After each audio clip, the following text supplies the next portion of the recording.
प्यारे बाबा, पावन चरणों में नमन स्वीकार करें।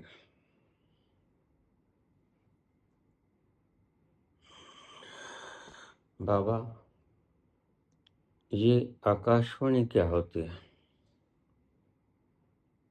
जो कंस को सुनाई देती है? कॉलेज से वापस जाते समय ट्रेन में आपको सतर्क करती एक आवाज सुनाई देती। हजरत मूसा को तूर पर्वत पर 10 आज्ञाएं लिखी हुई दिखाई देती। प्यारे हजरत मोहम्मद साहब को गारे हिरा में पढ़ने का हुक्म होता है।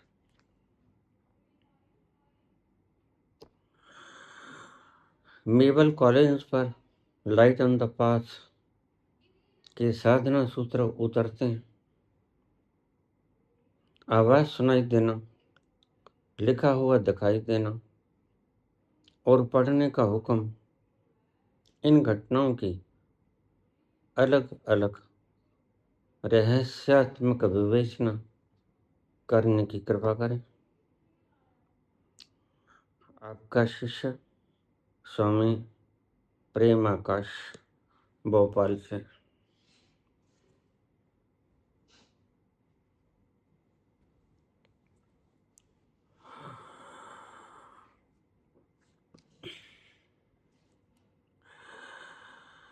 याद होगा आपको, जो लोग मुझे पहले वीडियो से सुन रहे हैं, कि मैं कई बार बोला हूं कि ईश्वर के फरमान आते हैं। जंक्चर पॉइंट से नीचे ईश्वर के फरमान शुरू हो जाते हैं। जब तुम अपना सर्वस्व परम सत्ता को समर्पित करके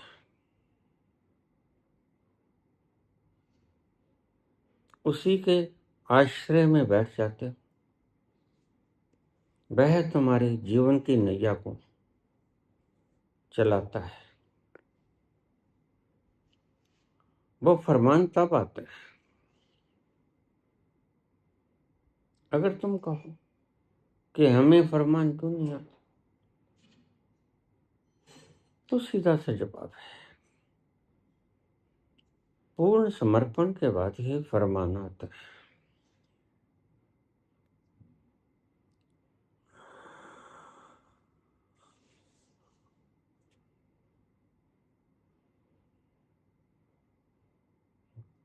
जैसे आपने कहा कि हजरत मोहम्मद को आवाज भी आई, लिखित संदेश भी आया।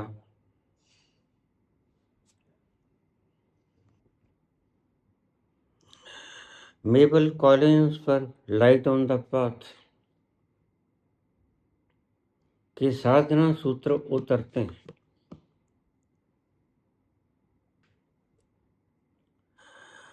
सबसे पहली बात जो आपको हृदय में उतारना चाहिए, फरमान तब आएंगे जब तुम उसमें मर्ज हो जाओगे, अपना सर्वस्व उसके ऊपर न्यौछावर करने को तैयार। इसी को महारास भी कहते हैं। भगवान कृष्ण यही कहते, महारास निधि वन में।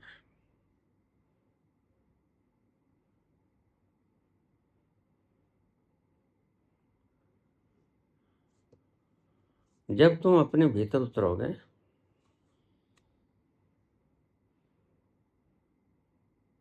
जितनी दूर तुम निकल गए हो उतनी ही देर भी लग जाएगी। इसे फिर सुन लो। धीरज मत गंवाना।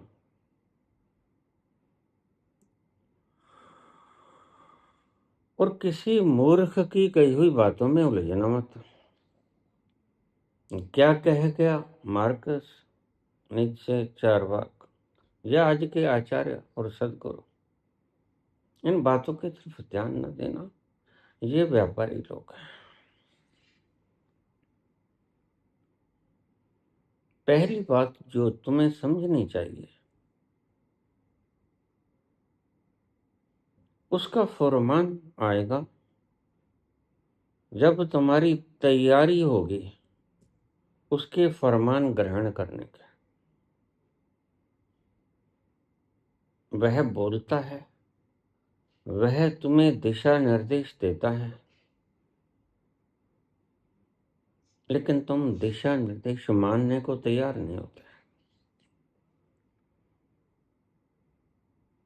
इसलिए कभी कभी आम इंसान की जिंदगी में भी हल्की सी हवा का झोंका उसके आदेश का पास से गुजर जाता है सरल करके।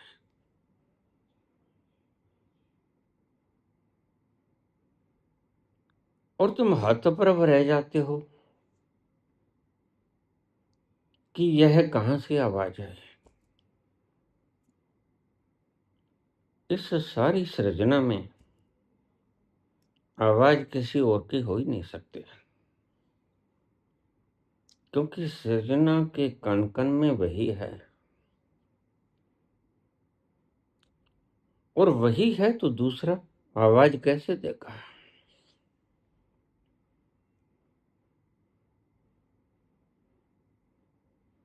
तो तुमने पूछा पुत्र स्वामी प्रेम आकाश भोपाल से, ये क्या है। अलग अलग वृत्तांत देने का कष्ट करें, जरूरत नहीं।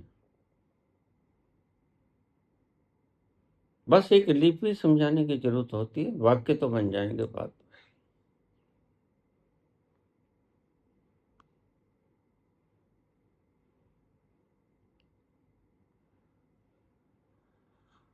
जैसे ही तुम अपने भीतर उतरोगे,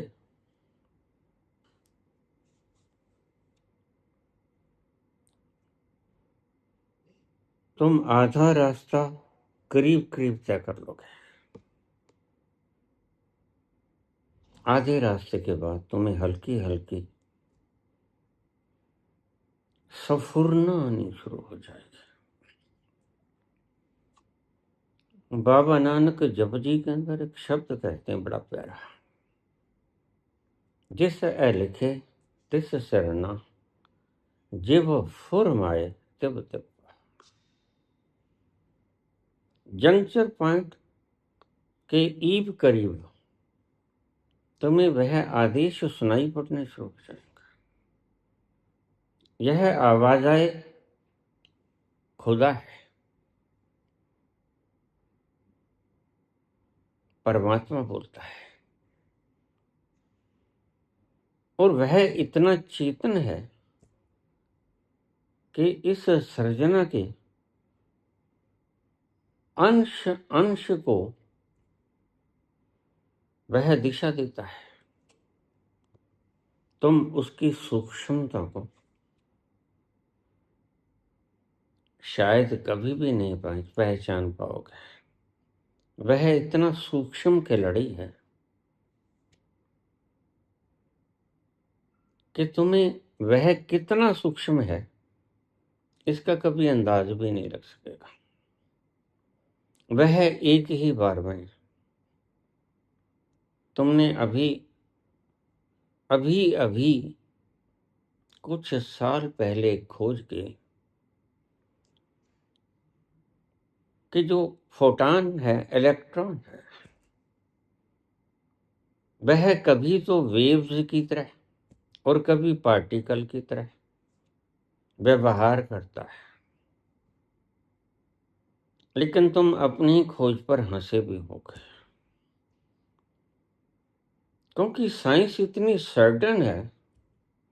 साइंस कहती कि नहीं, ये दोगली भाषा मत बोलो।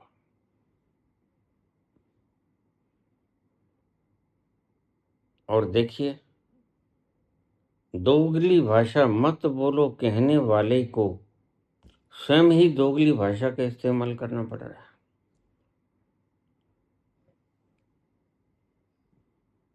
तो यह कौन लोग थे जिनके ऊपर उसके हुक्म का अमृत बरसा? जपजी साहब में बाबा एक शब्द का बार बार जिक्र करते हैं, वो शब्द है हुक्म। हाकिम है वो। तुम हाकिम बनने की चेष्टा करोगे तो दुखी हो जाओगे। हुक्म है अंदर सबको, बाहर हुक्म न कोई। यह एक सत्य का वर्णन किया है बाबा ने। धन्य भागी हैं वो जिनके ऊपर उसका हुक्म बरसता है। तो लिखते हैं जपजी, और तुम्हें स्पष्ट संदेश भी देते हैं कि यह मेरी रचना नहीं है। यह रचना उस परम, उस चरम से आ रही है। वह बिखेर रहा है और वह कहीं दूर सचखंड में नहीं बैठा। ही इज प्रेजेंट एवरीवेयर, कण कण में, पात पात में, डाल डाल में। वह ही तो है, उसके सिवा और क्या है?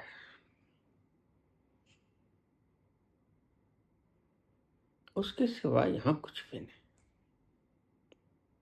हुक्म उतरता है जो अपने स्वयं को,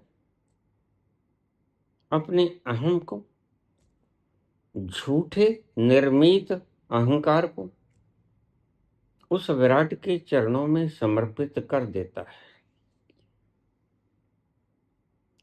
वह जानता है कि तुम्हारा समर्पण परिपूर्ण है। यह उतरता कब है? जब तुम खाली होते हो।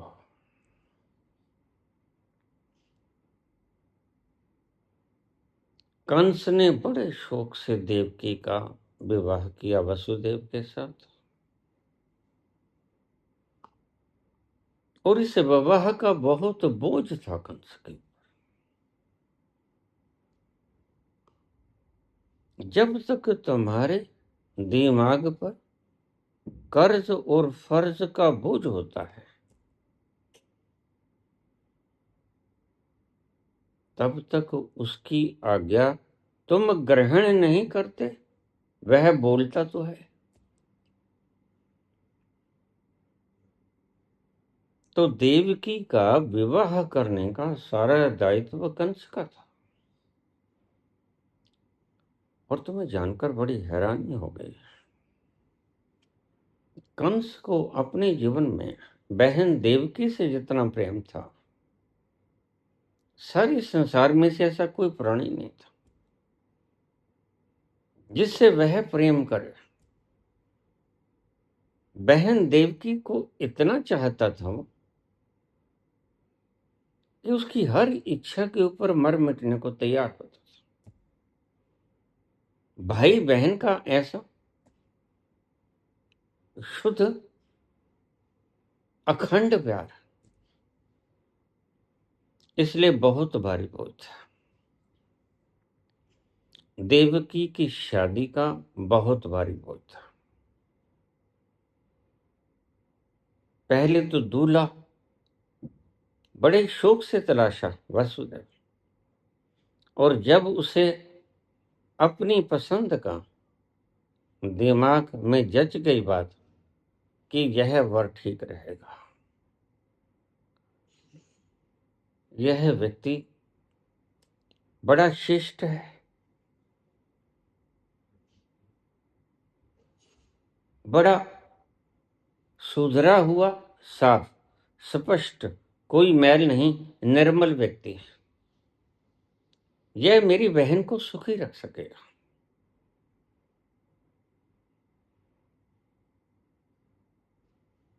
तो कंस के दिमाग का आधा बोझ उतर गया,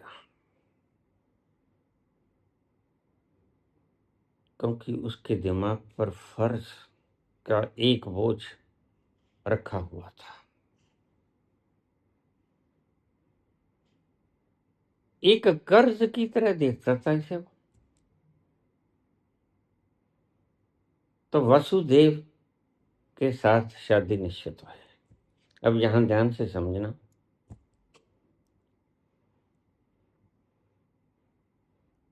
विवाह का दिन आया, विवाह हो गया। विवाह के बाद कंस से कहने लगा, मैं अपनी प्रिय बहन को स्वयं छोड़ के आऊंगा इसके ससुराल में। कौन इनकार कर सकता था जब सर्वे सर्वा वो था। और कंस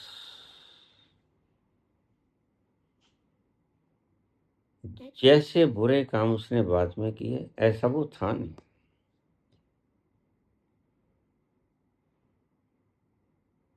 बहुत ही शुद्ध स्वभाव का था। थोड़ा बहुत तो राजाओं में होता है।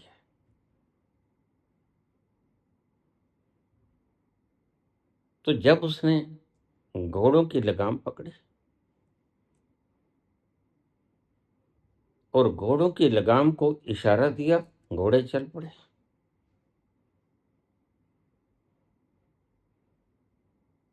आकाशवाणी तब क्यों हुई, पहले क्यों नहीं हुई? क्योंकि तब उसके मन का, चेतन मन का सारा बोझ उतर चुका था, वह खाली था। सिर्फ गरीबी ही दिमाग पर बोझ नहीं होती, क्योंकि गरीबी में लाचारगी का बोझ होता है, अभाव का बोझ होता है। खाना कहाँ से आएगा, पालन पोषण की सामग्री कहाँ से आएगी? तब भी तुम व्यस्त हो अगर तुम गरीब हो तो। और अगर अमीर हो तो इतना संभालोगे कैसे? क्या विधि लड़ाऊं? अमीरी में तुम्हारे पास इतना हो जाता है और परमात्मा ने सबके हिस्से का बराबर दिया है। यह तो मनुष्य की ठगी ठोरी है, जो वह चाहता है कि मेरे पास ज्यादा हो, पड़ोसी के पास कम। यह ठगों की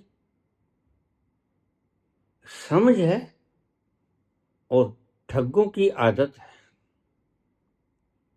अन्यथा सनातन का ऋषि सदा एक बात को दोहराता है, वसुधैव कुटुंबकम। बाबा नानक कहते हैं, वंड छको, बराबर बांट के खाओ। लेकिन आज इस मकाम मरहले पे आकर हम सारी वसुधा को बराबर नहीं कर सकते। इतनी असमानताएं फैल गई हैं कि आज अगर हम बराबरी करना चाहेंगे, नेक्स्ट टू इम्पॉसिबल, वह करीब करीब असंभव है। फरमान था बहुत शुरू में, बाबा नानक को भी 550 साल, और यह तो सनातन का फरमान है, लाखों साल पहले का। वसुधैव कुटुंबकम। वसुधैव कुटुंबकम महा उपनिषद के 6ठे अध्याय के 71वें श्लोक में आता है। बहुत पुराना है।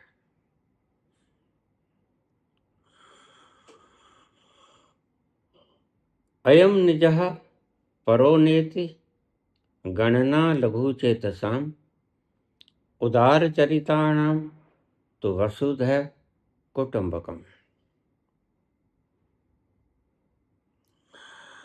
यह तेरा है, यह मेरा है, ऐसी गणना छोटे मन वाले लोग करते हैं, संकीर्ण मन वाले लोग करते हैं।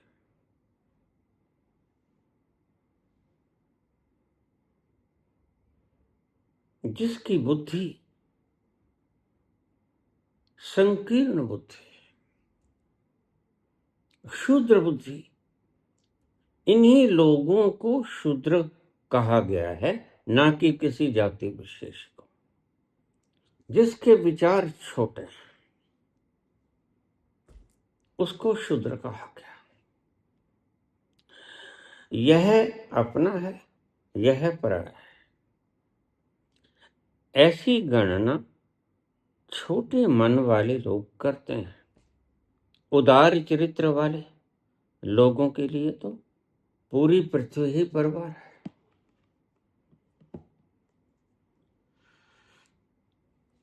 क्यों?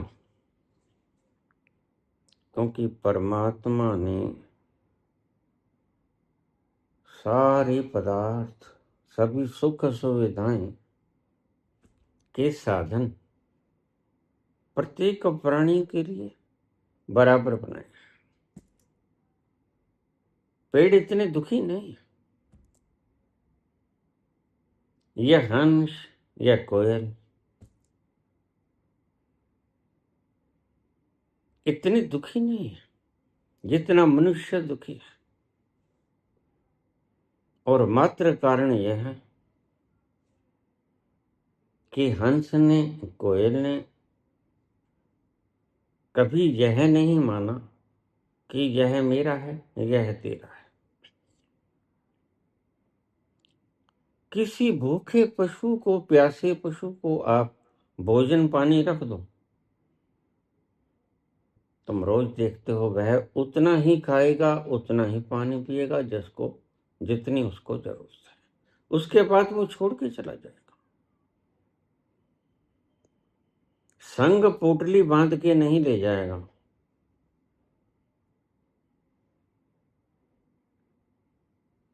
यह दुर्गुण या कहिए दुख देने वाला गुण मात्र मनुष्य में है। मात्र मनुष्य में है, इसलिए बाबा नानक को ये शब्द कहना, कृत करो। उस विराट को सब जगह सर्वव्यापी परमात्मा को याद रखो, नाम जपो, वंड छको, पहले पड़ोसी को देखो।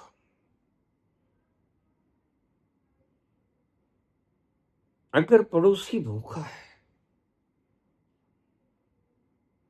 तो तुम्हारे पेट भरने का कोई फायदा नहीं। उस भूखे पेट की दुर्शीष सबसे पहले तुम्हें ही लगेगी, क्योंकि तुम करीब हो। जहां भी, जिस भी बस्ती में जब कोई भूखा सोता है, जहां भी जिस भी बस्ती में जब कोई भूखा सोता है, वहां बस्ती ही बस्ती से खुदा नाराज होता है। लेकिन मनुष्य की यह प्रकृति बन गई नीच प्रकृति, संकीर्ण मन, संकीर्ण बुद्धि, छोटा सोचने वाली बुद्धि। यह नीचे लोगों की बुद्धि होती है। जो अपने आप को विराट दिखाना चाहता है वह दूसरों को छोटा दिखाना चाहेगा। यह नीच व्यक्तियों की पहचान है।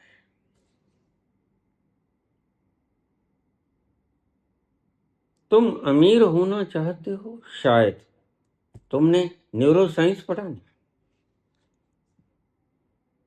तुम्हारे बड़े बड़े वैज्ञानिक, मनोवैज्ञानिक अब तक इस मकाम पे नहीं पहुंचे कि नीच प्रवृत्ति दूसरों को, संकीर्ण प्रवृत्ति दूसरों को सदा अपने से छोटा दिखाने में जिंदगी गुजार दिया करती है।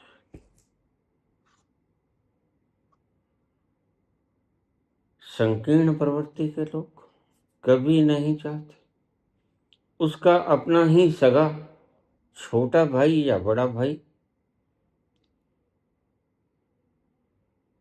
उसके बराबर हो।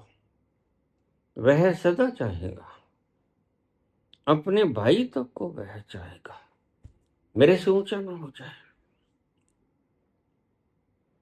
मेरा शरीक है। यह अवधारणा निकृष्ट बुद्धि से आती है, तुच्छ बुद्धि से आती है, संकीर्ण मन की देन। तो बाबा आपको वही कुछ सिखाते हैं सरल शब्दों में।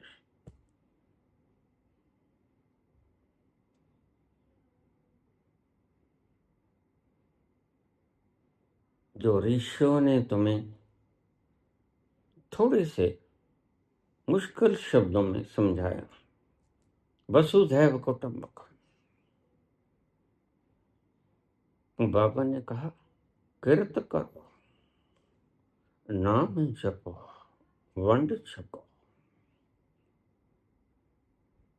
ऐसा ना हो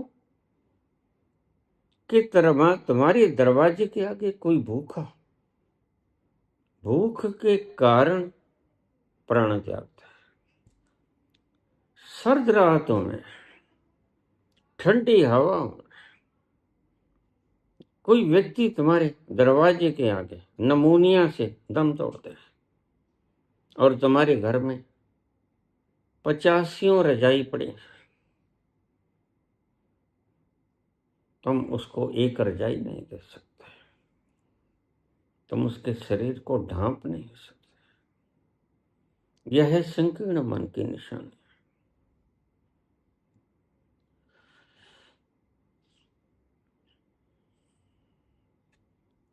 आइए हम प्रसंग पे लौट चले। अपने आप को बड़ा दिखाने की, होने की नहीं, दिखाने की, मेरे शब्दों को समझना, प्रवृत्ति अधम प्रवृत्ति है, नीच प्रवृत्ति है, संकीर्ण मन की निशानी।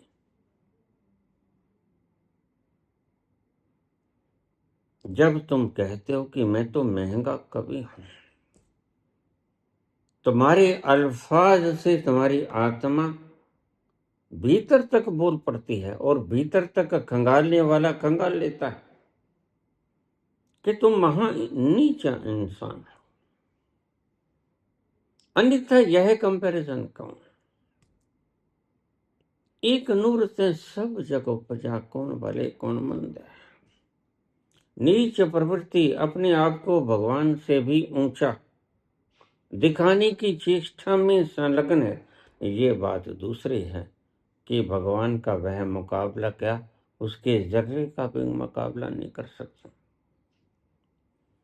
वह कहेगा मैं भगवान को लेके आया, मैंने भगवान को रहने के लिए स्थान दिया, सोने के लिए स्थान दिया, मैं खिलाता हूं भगवान को।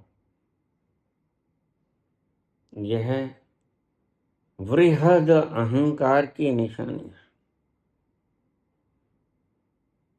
और यह संकीर्ण मानसिकता की देन है। अधम प्रवृत्ति के कारण ऐसे विचार आते हैं। जिसकी मानसिकता इतनी क्षीण हो गई है, वही ऐसा सोच सकता है और वही ऐसा कर सकता है। इसलिए मैं बहुत बार कहा करता हूं, एक परिवार में सभी का इकट्ठा करके एक को सौंप दिया जाए, यह वितकरा भेदभाव तो है, लेकिन संकीर्ण प्रवृत्ति का द्योतक भी है। अगर कोई बड़ा व्यक्ति ऐसा करता है तो उसकी प्रवृत्ति समझ में आ जाती है। यहाँ प्रत्येक व्यक्ति की जैसे तैसे गुजर तो जाया ही करती है, लेकिन एक बात को हृदय में बसा लेना पुत्र,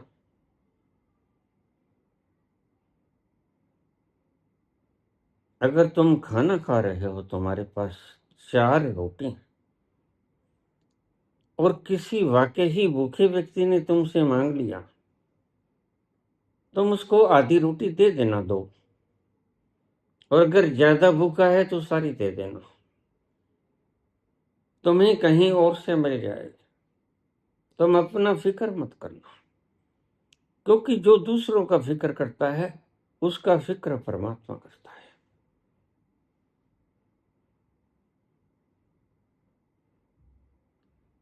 मैंने कल ही कहानी सुनाई थी। ब्राह्मण का बेटा यज्ञानुष्ठान बेचने गया था और 4 परोठे उसकी माता ने पका दिए थे। वह विधवा हो गई थी। उसने कहा, तेरे पिता ने 100 मेरे यज्ञ किए हैं, जाके एक बेच। किसी तरह 1-2 साल गुजर बसर करने गए।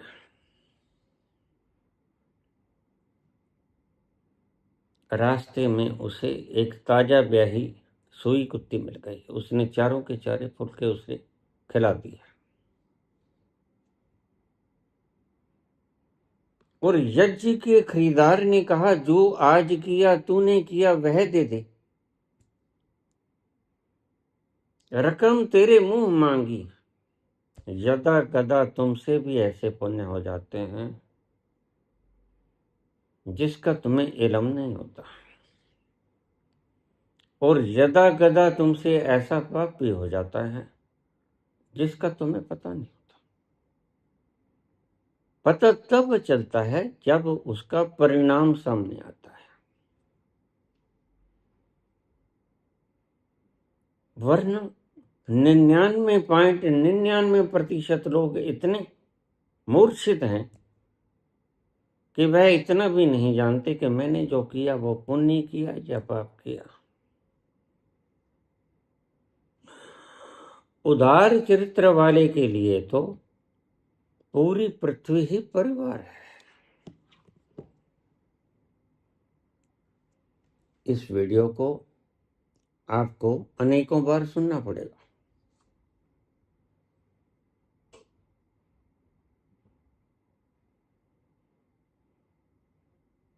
यह शब्द परमात्मा बोलता कब है? जैसे तुम आकाशवाणी कहते हो। सबसे पहले अपने हृदय में यह बात बसा लेना, when you are not busy, जब तुम व्यस्त नहीं होते, तुम्हारी खोपड़ी, तुम्हारा मन, तुम्हारी बुद्धि व्यस्त नहीं होते, नॉन बिजीनेस में होते हो, तब तुम खाली होते हो।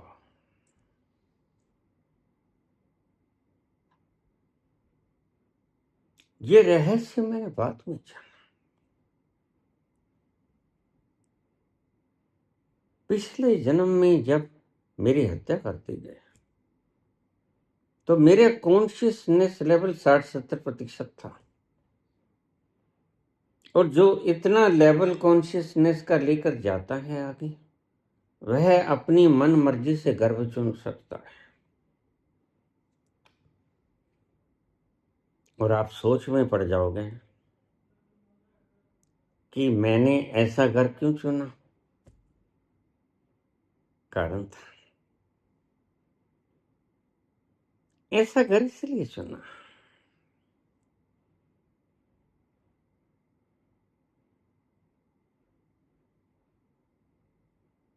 कि अगर मैं अकेला होऊंगा तो बड़ी मुश्किल हो जाए। अगर बाजार से एक सुई भी लेके आनी तो उसका दायित्व भी मेरा होगा। और घर में सैकड़ों चीजों की जरूरत होती है। और मैं अच्छी तरह से जानता था, क्योंकि खाली लम्हों का आनंद तो मैंने अपने पिछले जन्म में ही चखना शुरू कर दिया था। अन्यथा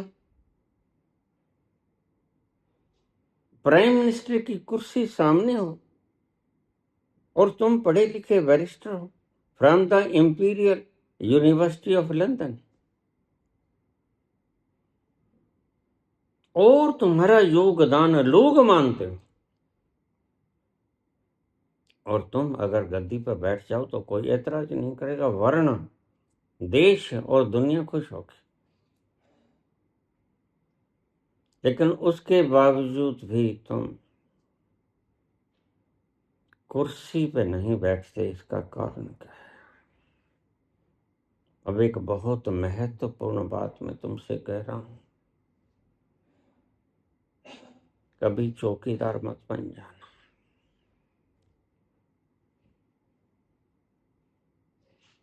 यह बात तुम्हारे मन को लड़ेगी।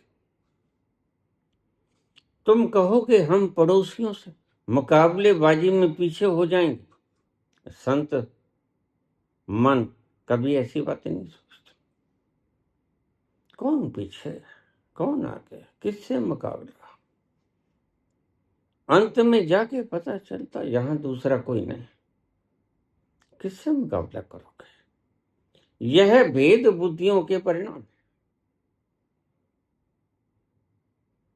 लेकिन फिर भी हम चौकीदारी करते हैं, यानी अपना स्वयं का मैं कह सकूं उतना जोड़ते हैं, और फिर जोड़ते जोड़ते हम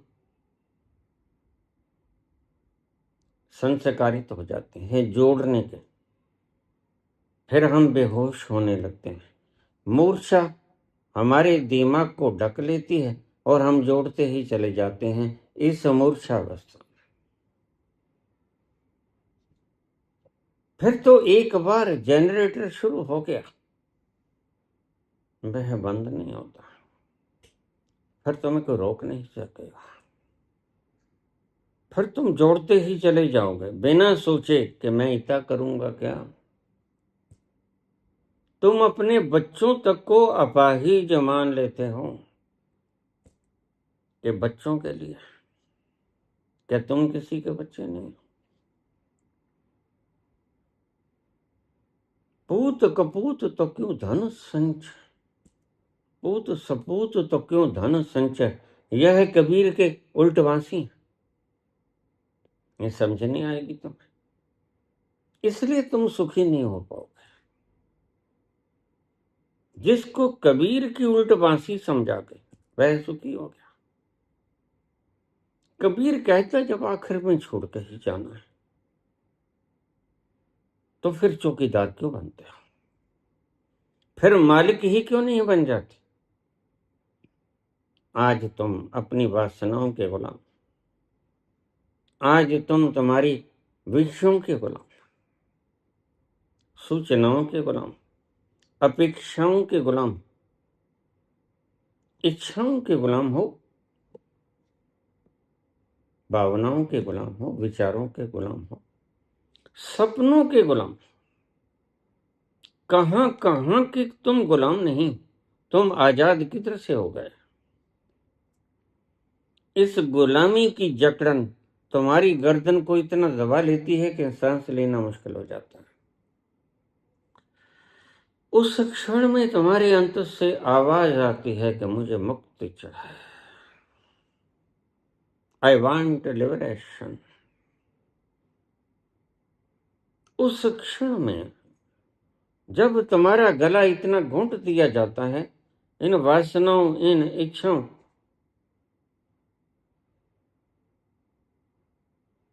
इन कल्पनाओं, इन विषयों के कारण, विचारों के कारण तुम इतने ज्यादा भार युक्त हो जाते हो कि वह भार तुम्हें व्यस्त कर देता है।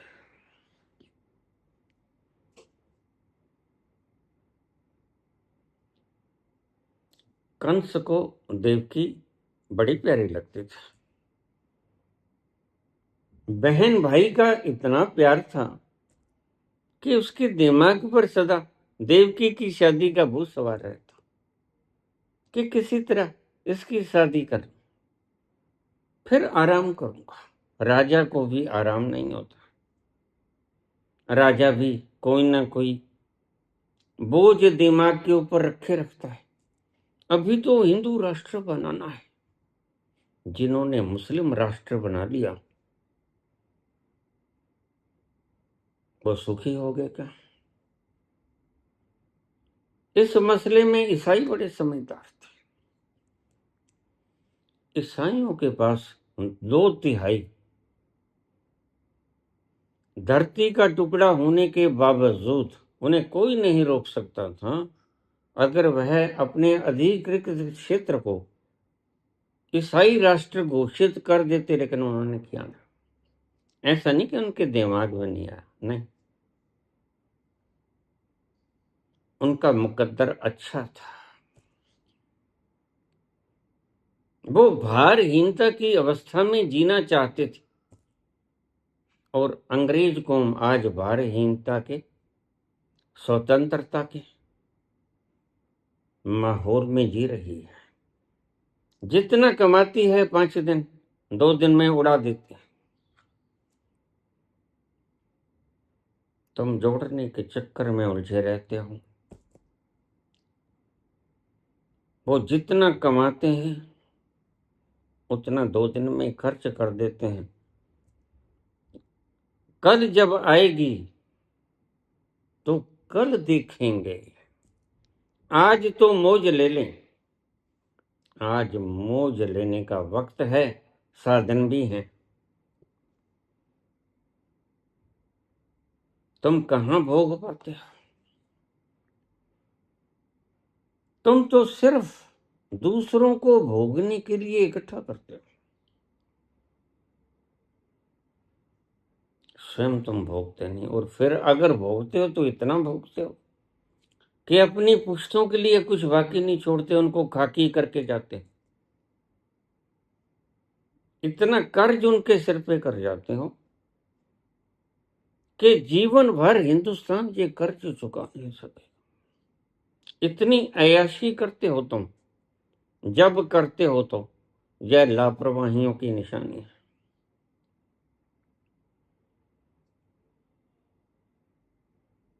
हम प्रसंग पे आ जाएं।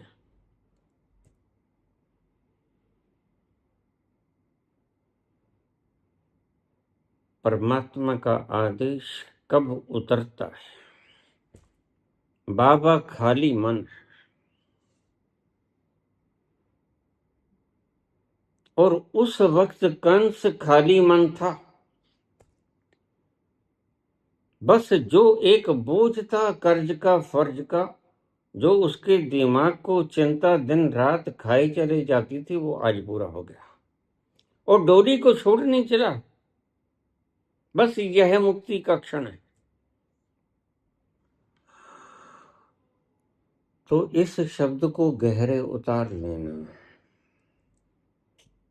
अगर तुम अपने दिमाग पर यह भी बोझ रखते हो ना कि अभी रोटी खानी है, तो तुम्हें पता नहीं भीतर के तंतु बड़े नाजुक है। यह भी तुम व्यस्त हुए जब कोई व्यस्तता ना हो, निर्भर हो। कभी कभी ऐसे झोंके आते हैं, ऐसे झोंके आते हैं।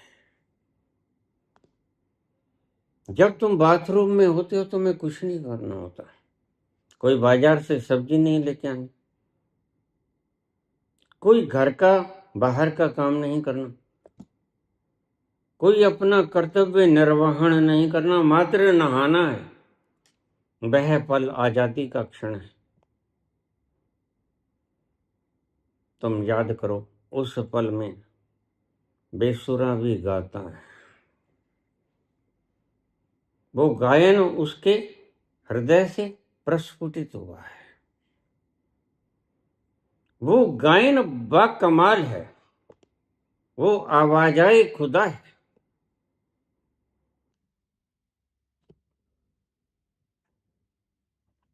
तो इसका सार कब उतरता है परमात्मा का आदेश यानी आकाशवाणी। और दूसरी बात भी ध्यान में रखना, परमात्मा का आदेश कभी व्यर्थ नहीं होता। होने वाली घटनाओं को अक्षरशः सही बता देना, यह है आकाशवाणी।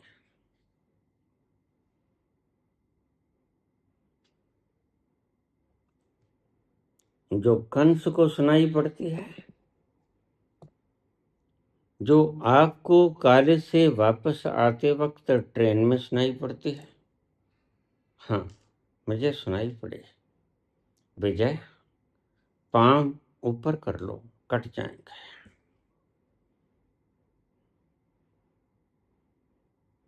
और कमाल की बात यह है, प्लेटफॉर्म शुरू हो चुका था। इतना वक्त कहां कि वह बृहद शक्ति बताए और मैं खुद से अपने पांव ऊंचे कर लूं। हमारे यहाँ का प्लेटफॉर्म बहुत ऊंचा है। अगर निचले पायदान पे पांव रखकर तुम सफर करोगे तो तुम्हारे पांव प्लेटफॉर्म और गाड़ी के उन पायदानों के भीतर आ जाएंगे और यू विल डाई। इतना सा भी वक्त नहीं था, और वक्त मैं तो लगा देता क्योंकि ऐसी घटना कभी जीवन में पहले हुई नहीं थी, सुनी नहीं थी। और मैं तो कभी कोई पाठ वाठ, कोई नित्य कर्म, कोई पूजा प्रार्थना, कोई आरती, कोई अनुष्ठान कुछ भी नहीं करता था। और उस दिन तो विशेषतः मैं रैबिट को काट के आया था, खरगोश को। क्या यह पुण्य कर्म होता है क्या? लेकिन आवाज आई, आवाज आई, और वह आवाज देने वाला जानता है कि इसके पास इतना समय नहीं। आवाज देते ही वह शक्ति मुझे नीचे से उठाती है, गाड़ी के प्लेटफॉर्म के भीतर धकेल देती है। मैं औंधे मुंह गिरता हूं। मेरी सारी शर्ट पैंट, क्योंकि गाड़ी के प्लेटफॉर्म में जब चलती है तो रेत बिखर जाता है। मुंह सिर सारा लिबड़ गया, उल्टे मुंह गिरा। हैरानी की बात थी।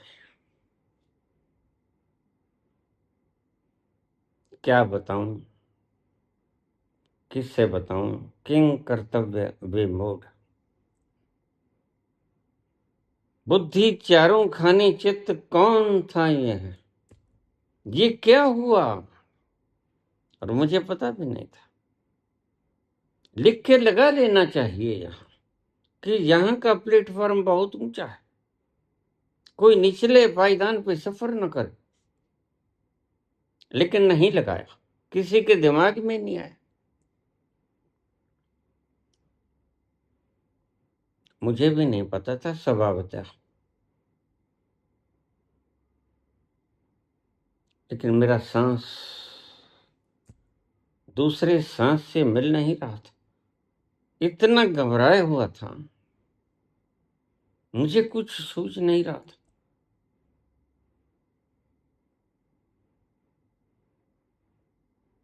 मैं उन्माद की अवस्था में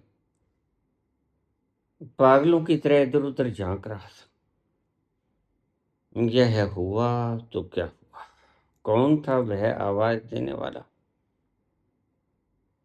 न गाड़ी के भीतर न गाड़ी के बाहर कोई भी तो नहीं था। और फिर आवाज तो चलो कहीं और से भी हो सकता है आई हो। यह कौन शक्ति है जिसने एक 70-80 किलो के व्यक्ति को उल्टा के पटक दिया? यह बात बुद्धि को मूक करने वाली थी। और जब बुद्धि मूक हो जाती है, बुद्धि विचार नहीं पैदा करती, तब तुम शांत हो जाते हो। वो ही घड़ी होती है तुम्हारी ट्रांसफॉर्मेशन की। जब तुम निर्विचार अवस्था में आए,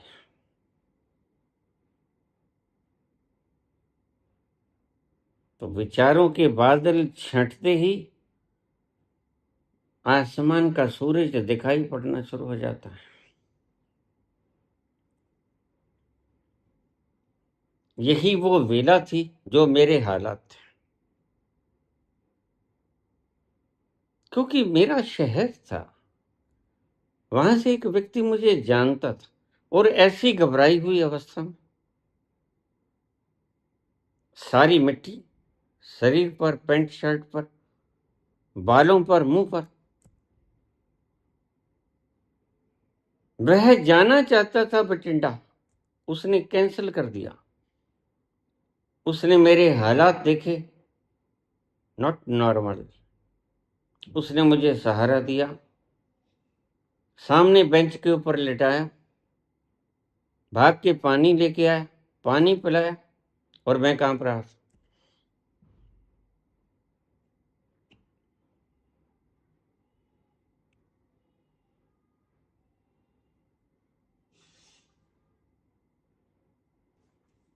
यह होती है सच्ची अन्वेषण, ढूंढना। वह कौन? कोई टारगेट भी तो होना चाहिए जिसे तुम ढूंढने चले हो। यह कोई प्रश्न थोड़ी, यह तो एक अन्वेषण है, खोज है। Who are you? Know thyself, remember yourself. यह तो एक खोज है।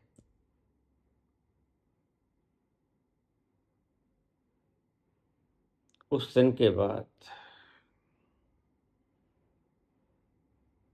वह कौन था? वह कौन था? दोहरी मनोस्थिति। एक तो जिसने मुझे बचाया, उसके प्रति कृतज्ञता का भाव, और एक वह बचाने वाला था कौन? यह अन्वेषण, यह रिसर्च। दो बातें मेरी बुद्धि में लगातार दिन भर रात, सोते जगते, चलते फिरते, खाते पीते गूंजने लगे। कौन था वो? किसी का उपकार किए बिना कौन उपकार कर गया?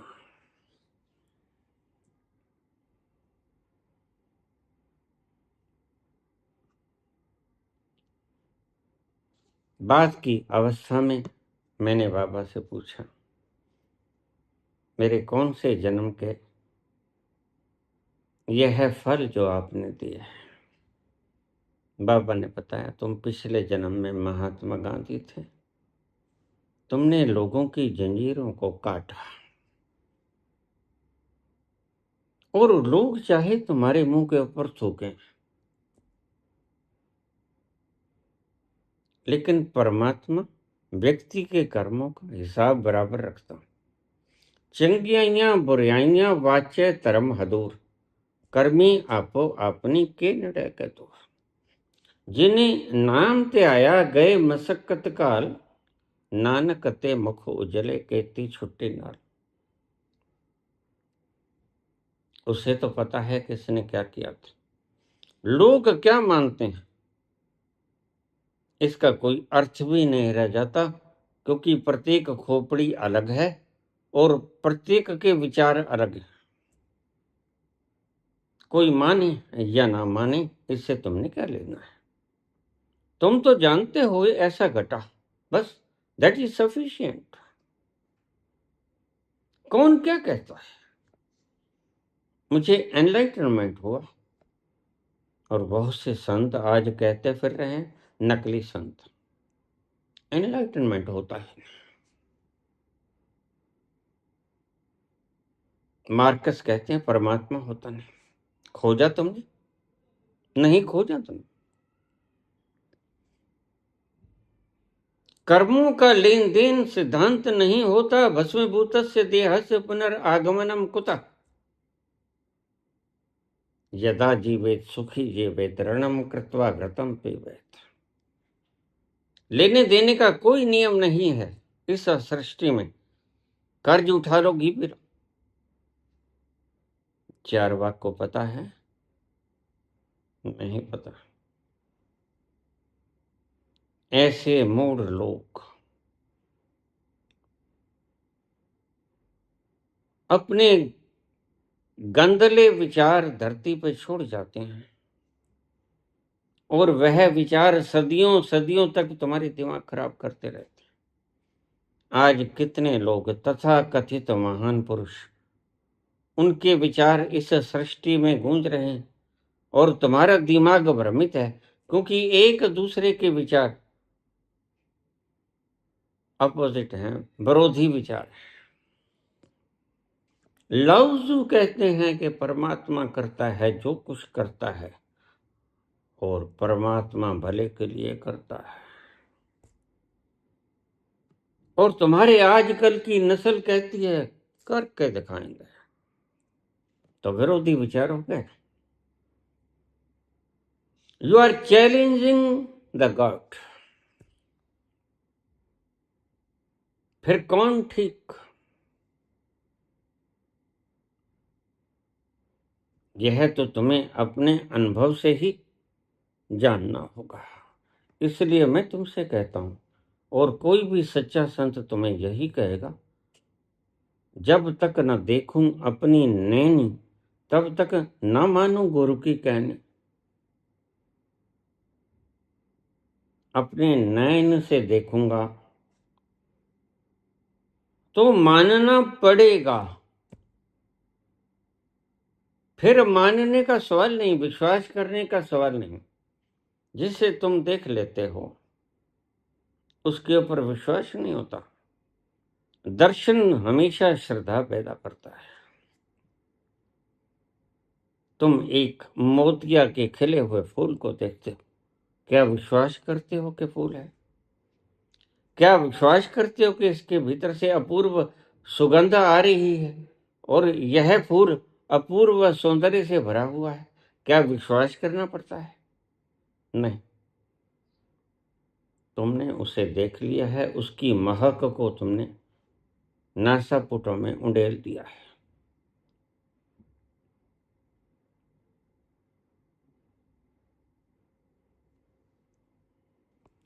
आकाशवाणी कंस को सुनाई पड़ती है जब वो अपनी बहन को ससुराल छोड़ने जाता है। ट्रेन की इंसिडेंट में आपको आवाज सुनाई पड़ती है, विजय पांव ऊपर कर लो, कट जाएंगे।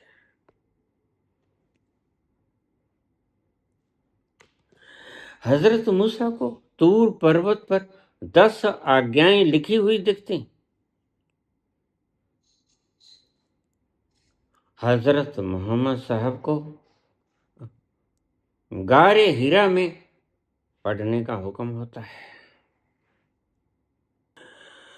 बेबल कॉलेज पर लाइट ऑन द पाथ के साधना सूत्र उतरते हैं। आवाज सुनाई देना, लिखा हुआ दिखाई देना, यह सब क्या है बाबा? सबसे पहला सूत्र मेरा याद रखना, when you are not busy, तुम कोई व्यापार नहीं कर रहे, सो तुम्हारी सभी बिजनेसेस एक व्यापार है, ट्रेड है। वो चाहे तुम बहस कर रहे हो, एक शर्त है, प्रत्येक व्यक्ति के रोजमर्रा के जीवन में कभी ना कभी घटित होता है। सभी उसके अंश हैं। सभी के भीतर गाहे बगाहे उन खाली लम्हों का वक्त मिलता है उसे। उन खाली लम्हों में उतरती है वो आवाज खुदा। इसको आप गांठ बांध लेना। तुम व्यापार नहीं करते उस वक्त। जब तक व्यापार कर रहे थे बाबा नानक वह नहीं उतरा। गिनती शुरू रही, 1 2 12 13। 13 के ऊपर वह गणना करने वाली बुद्धि ठहर गई। एक वैक्यूम हो गया, खाली हो गया मन। ऐसा नहीं है कि बाबा गिनती जानते नहीं, गिनती नहीं भूले, गिनती करने वाली बुद्धि ठहर गई। और जब गिनती करने वाली बुद्धि ठहर जाती है तो खाली लम्हे पैदा होते हैं। उन खाली लम्हों में वह अवस्था उतरी जिसे मैं सतोरी कहता हूं। सतोरी की अवस्था का आगाज अगर तुम्हें हो जाए तो आधा रास्ता तुमने तय कर लिया। सतोरी का मतलब है उसे देख लेना, आधा आधा दूर से, चाहे एक परछाई की तरह ही क्यों ना हो। क्या तुम कह सकते हो घने छाए बादलों में अमावस्या की रात्रि में हाथ को हाथ नहीं दिख रहा है, इतनी कालिक है, इतना अंधेरा है,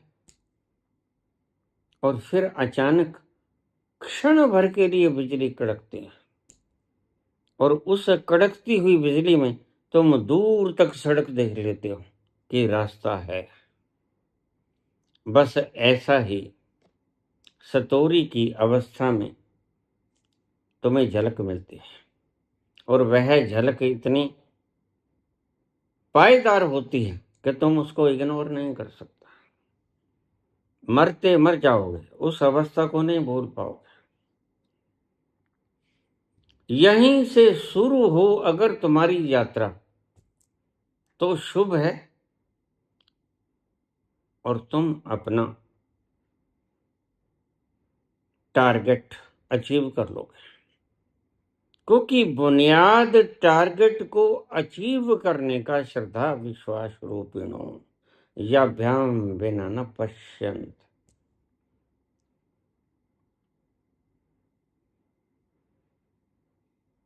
ना सही सूरज की रोशनाई, घने काले मेघ मंडलों में अमावस्या की रात्रि में थोड़ी सी बिजली की कड़क तुम्हें दूर का रास्ता दिखला गई, वह कोई स्वप्न नहीं था, और तुम कभी नहीं भूल पाओगे। तुम उतनी दूर तक का रास्ता देख लिया तुमने। कब उतरती है आकाशवाणी?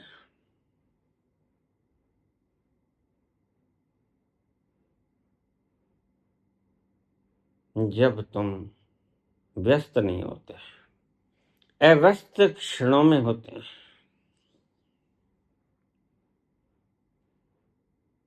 परमात्मा कहता है कि मैं तो हर घड़ी मौजूद हूं, मैं कहां जाता हूं,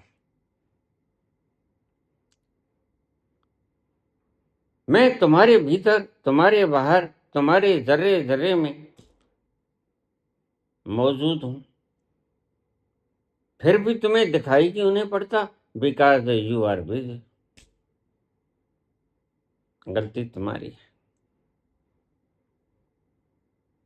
तुम हर घड़ी व्यापार कर रहे हो।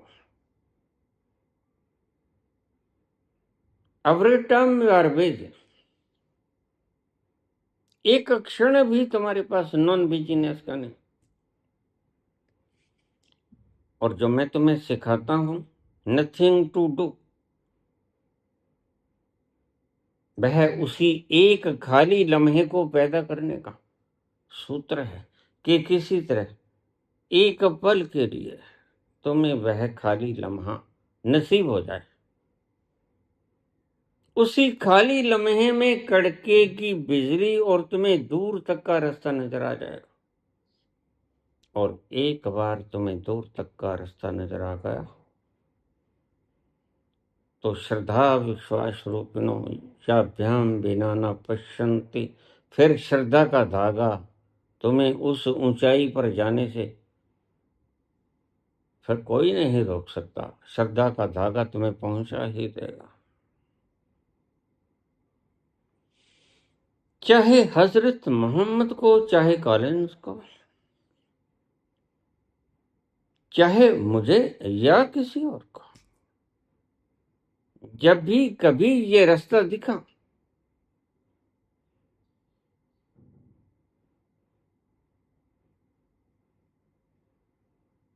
उस घड़ी उसकी एनलाइटनमेंट पर स्टैंप लग गई। Later or sooner he'll got enlightenment। चाहे देरी से हो, चाहे जल्दी से हो, समय का फिक्र मत करना। बस इतना ही काफी है कि वह वृहद का तुम्हें पता चल जाएगा।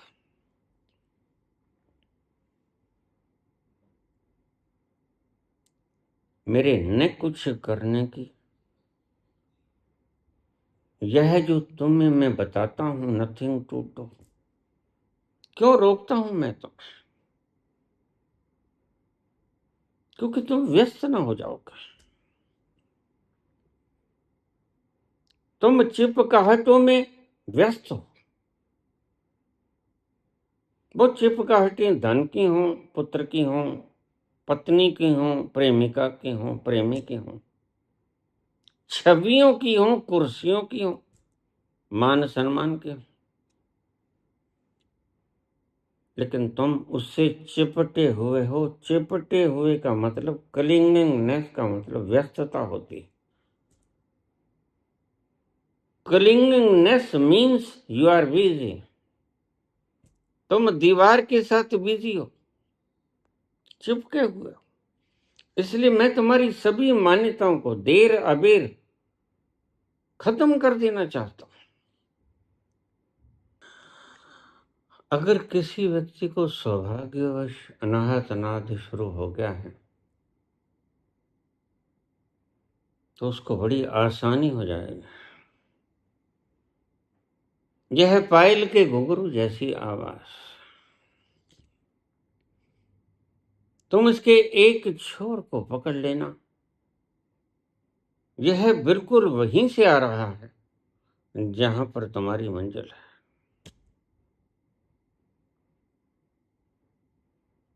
इसका दूसरा छोर उद्गम स्थल से आ रहा है, जिसे कृष्ण स्थिति प्रज्ञा कहते हैं। यह जनक जनक, इसका एक छोर पकड़ लेना। परमात्मा ने तुम्हें पुकारा है, इस धागे का सहारा ले लेना। बड़ी सुविधा होगी तुम्हें।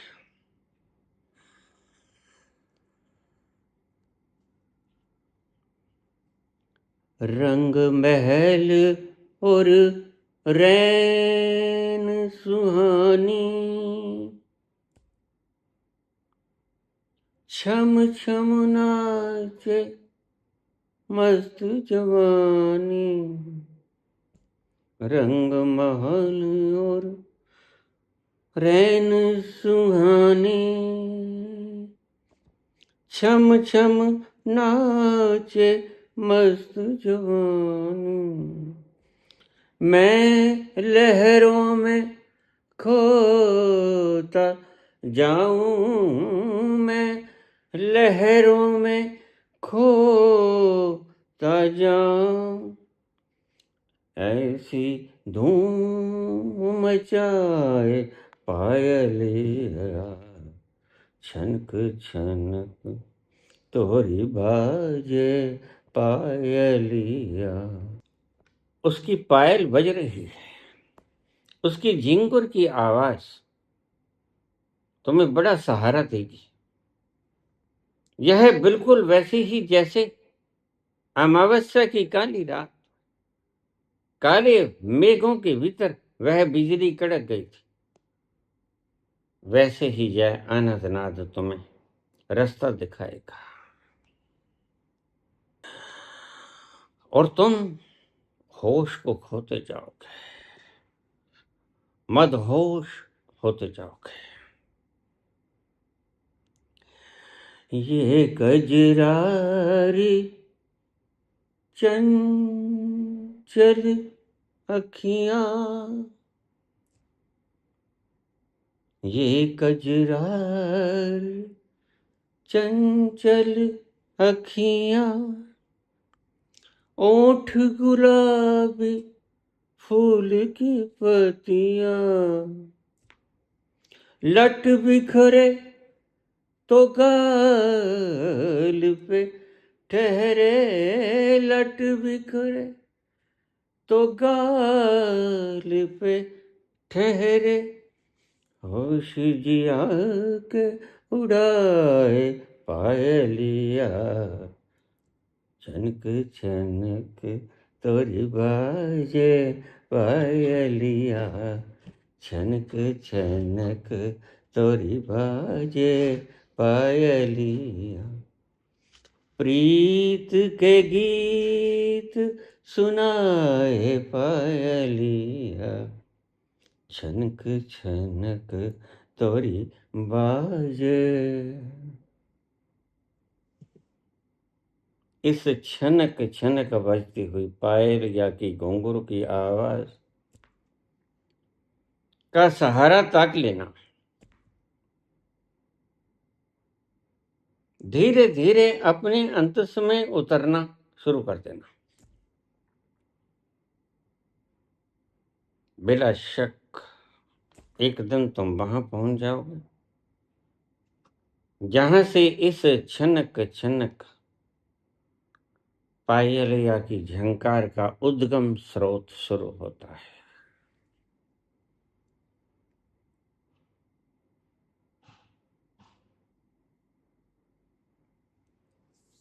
यहीं से आती है आकाशवाणी। धन्यवाद।